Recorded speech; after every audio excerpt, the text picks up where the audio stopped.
নমস্কার, আপনারা আমার প্ল্যাটফর্মে আরুন ফুট ইউটিউবে। আর আজকে আমি কথা বলতে চাই court of arbitration for sport ক্যাসের ডিসিশন ইন্টার কাশি জন্য আর এএফএফ এর বিরুদ্ধে কি হয়েছে। ইন্টার কাশি তাদের প্লেয়ার মারিও বার্কো আই লিগে রেজিস্টার করেছে।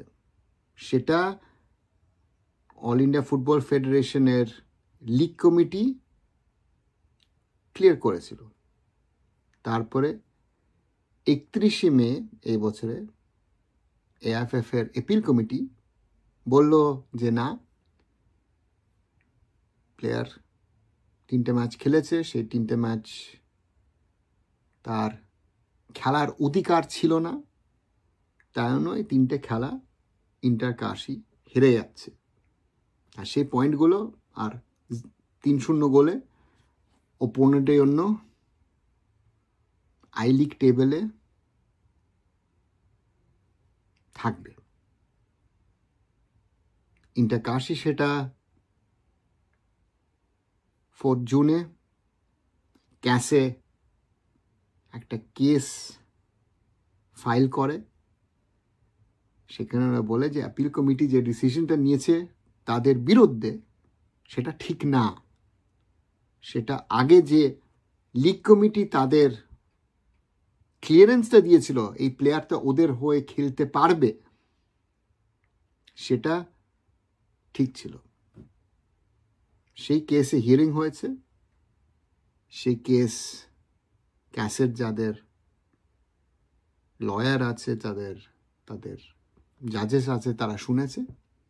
আর তারা শুক্রবার 18 জুলাই তাদের ডিসিশন পাবলিকলি বলে দিয়েছে যে কি হয়েছে, কি হয়নি, আর কি ঠিক কি ভুল। সেটা আবার বলছি, সেটা এখানে বলেছে যে অ্যাপিল কমিটি যে ডিসিশনটা নিয়েছে এএফএফ এর সেটা ভুল, সেটা স্থগিত। সেটা মানে ইন্টার কাশি এই মুহূর্তে আবার আই লিগ চ্যাম্পিয়ন্স। সেটা মানে আই লিগ টেবিলটা আমরা দেখলে ইন্টার কাশি 42 পয়েন্ট, চার্চিল ব্রাদার্স 40 পয়েন্ট। সেটা মানে ইন্টার কাশি ফুটবল ক্লাব 2024-2025 সালের আই লিগের চ্যাম্পিয়ন। আর তাদের তাই অন্য অধিকার আছে আইএসএল এ উঠতে পারবে কিনা, আইএসএল হবে কিনা সেটা একটা অন্য ঘটনা, কিন্তু তাদের সেই অধিকারটা রইল। আর যেটা এই কেসটা দেখে বোঝা গেছে, এটা প্রথমবার না, এটা দ্বিতীয় কেস যে ইন্টার কাশি ক্যাসের কাছে গেছে। যে ভারতীয় ফুটবল একটা জিনিস অনেক লোক বুঝতে চাচ্ছে না, বুঝতে পারছে না। আমি বলতে পারবো না কোনটা ঠিক কোনটা ভুল, কিন্তু যে স্পোর্টসের যে ল থাকে সেটা এখানে উপরে থাকলে একটা জাতীয় ল মানে ল অফ দ্য ল্যান্ড সেটা তার তলায় থাকে।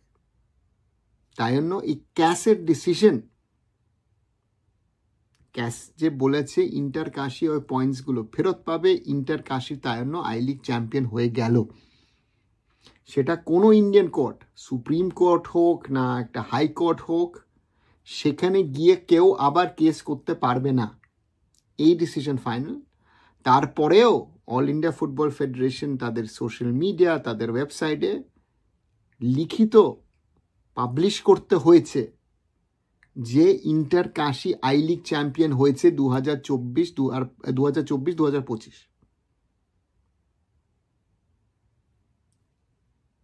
কোর্টের যে খরচা হয়েছে, আরবিট্রেশনে খরচা, এএফএফ সেটা 55% তাদেরকে পে করতে হবে। 3টে ক্লাব তাদের সঙ্গে কেসটা লড়েছে, চার্চিল ব্রাদার্স, নামধারী এফসি আর রিয়েল কাশ্মীর এফসি। তাদের 15% দিতে হবে। আর এএফএফ কে 3000 সুইস ফ্র্যাঙ্কস এই 3টে ক্লাব চার্চিল ব্রাদার্স, নামধারী এবং রিয়েল কাশ্মীরকে 1000 সুইস ফ্র্যাঙ্কস একটা ফান্ড করে ইন্টার কাশিকে দিতে হবে, যে তাদের যে খরচা হয়েছে তাদের খরচা থেকে ওদের ওই টাকাটা দিতে হবে। সেটা 6 লক্ষ প্লাসের দিকে যাচ্ছে। আর এই কেসটা কি দেখালো, এই মুহূর্তে আমাদের ভারতীয় অল ইন্ডিয়া ফুটবল ফেডারেশন, তাদের অ্যাপিল কমিটি, ফুটবলের যে নিজস্ব রুলস অ্যান্ড রেগুলেশন আছে সেটা মেনে তারা কাজ ঠিকভাবে করছে না। আর সেটা হলো একটা খুব খারাপ জিনিস আমাদের ভারতীয় ফুটবলে। আমাদের ভারতীয় ফুটবল এগোতে চাইলে, এগোতে হলে অনেক কাজ বাকি আছে। আপনারা কি বলেন, কি মনে করেন? কিছু লিখতে চাইলে এখানে নিচে লিখে দিন আমার চ্যানেলে। ভালো লাগলে লাইক করুন, শেয়ার করুন, আরন ফুডকে সাবস্ক্রাইব করুন, আমার অন্য সোশ্যাল মিডিয়াগুলো ফলো করুন, arunfood.com ভিজিট করুন। আর এটা নিয়ে আমি শেষ করছি। আমার নাম অরুণাভ চৌধুরী। নমস্কার।